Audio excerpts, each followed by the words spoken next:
bang mamiss ka niya ng sobra-sobra gamit lamang ang ribbon habang or hanggang hindi ka niya makakausap? Hello mga guys, kumusta kayo? Panibagong araw, panibagong video na naman tayo. And sa araw na ito ay isa na namang video ang aking ituturo sa inyo na simpleng gabay o simpleng pamamaraan na makakatulong sa atin. At bago ang lahat, gusto ko lang mag-disclaimer sa mga taong hindi naniniwala at hindi gusto ang mga kagaya nitong video. Please skip this video and maghanap kayo ng videos na gustong-gusto nyo. Dahil ang video na ito ay para lamang ito sa mga taong naniniwala in gusto mag-try. So, sa lahat po ng mga nagre-reply or mga nag-comment po dito sa aking video dito sa loob ng aking channel, mag-ingat sa lahat ng mga nagre-reply sa inyo na dinadala kayo sa kanilang WhatsApp in Imo app upang makaiwas po tayo sa scam. Ngayon po, ituturo ko sa inyo paano kayo ma-miss ng inyong taong minamahal gamit lamang ang ribbon kapag hindi kanya makausap or bawat oras ay talagang ma-miss kanya ng sobra-sobra. Ito ay pwedeng gawin sa parihas ang kasarian, babae to babae and lalaki to lalaki. Syempre naman sa ating babae at lalaki na mag-partner and pwedeng-pwede mo itong gawin kahit na kayo ay magkalapit at magka-LDR. So dito ay kailangan natin ng ating gagamitin sa paggawa ng ritual na ito upang ma-miss tayo ng sobra-sobra ng ating mga partner. So, ang ating ihanda lamang, kailangan natin dito ng ribbon.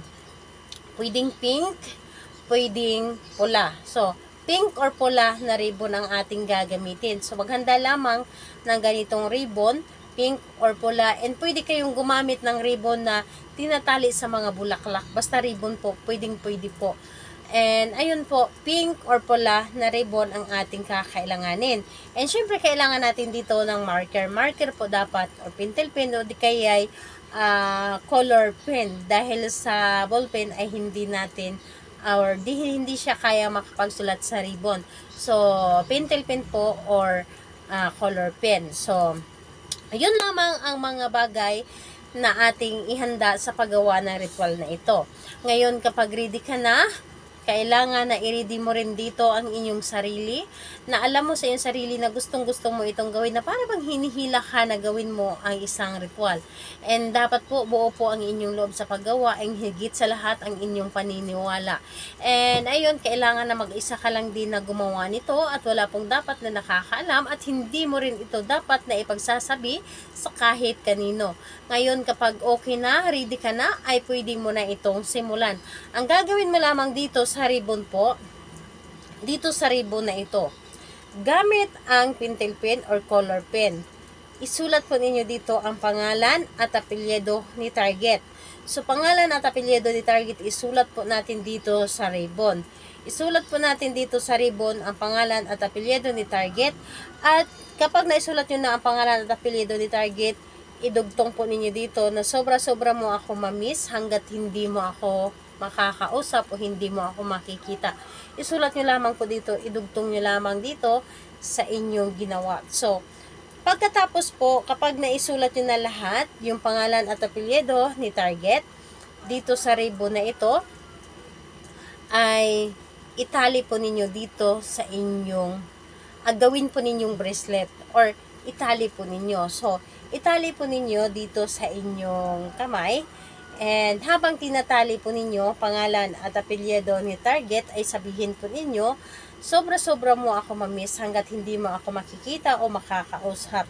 So, pangalan, apelyido, sobra-sobra mo akong mamimiss hanggat hindi mo ako makikita o makakausap. So, itali nyo lamang dito. Kumbaga, gawin po ninyong bracelet yung ribbon. And suot-suot nyo po dapat ito. And ayun po, hayaan nyo lamang ito kahit na ito ay mabasa or ano po ang gagawin ninyo, basta suot-suot po ninyo ito. And pwede po ninyo itong gawin or pwede po ninyo itong suotin sa gabi na habang natulog kayo hanggang mag-umaga at tanggalin po ninyo sa umaga para hindi po makikita ng ibang tao. So, suot-suot nyo lang po dapat yung ribbon na ito mula sa inyong pagtulog sa gabi hanggang magdamag. So, ayun po, gawin ito kahit na sa kahit anong araw at kahit anong oras, pwede mo itong gawin. And pwede mo itong gawin sa gabi para masuot po ninyo sa gabi hanggang magdamag. And pwede rin po sa umaga hanggang maghapon. So, pili lamang kayo kung saan kayo mas comfortable sa pag gawa and pagsuot nito. So, ayun po, sa lahat po ng mga gustong magpa-shoutout, mag-comment lamang sa baba para ma-shoutout ko kayo sa next video. And sa lahat po ng may mga katanungan, mag-comment lang din po sa baba para ma-replyan ko din po kayo kapag hindi po ako busy. Salamat po. Bye-bye everyone. God bless us all.